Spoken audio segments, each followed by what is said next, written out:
करत। अब हमके लेके चली मार्केट घुमा के लाई, ठीक बा? का तू मार्केट जाइबू?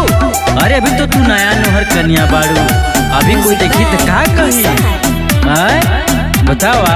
हम कुछ नहीं की जानत, हम तो मार्केट लेके चली, ठीक बा? सुना, जिद काहे करताड़ू धनिया, नया नोहर बाड़ू अभी कन्या, काहे जिद करताड़ू तू?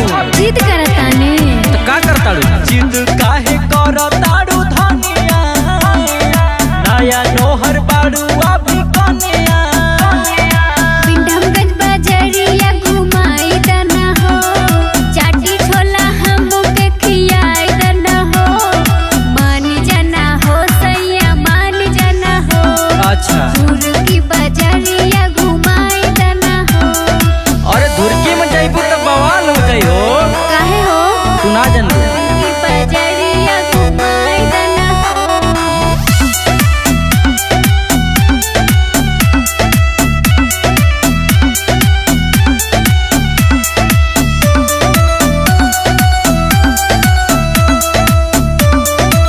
घुमाई दना हो।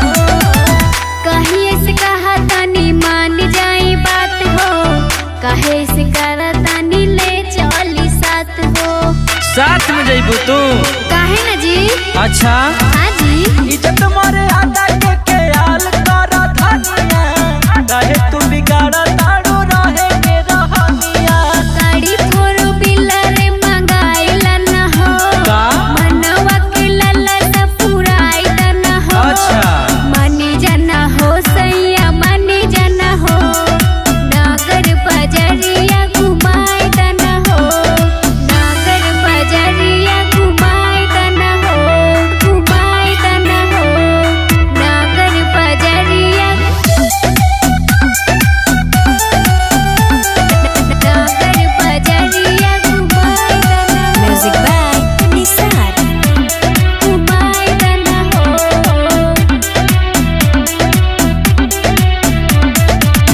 घरवा में बैठल बैठल बिगड़ा तमाशा, कैसे बताई राजा कैसन बतासा। अरे थोड़ा इधर उधर टहल लेवल करा हो। अच्छा, घूमे के काहे तोहके चढ़ल बनासा, सोचे नहीं पूरा होई छोड़ा तू आशा।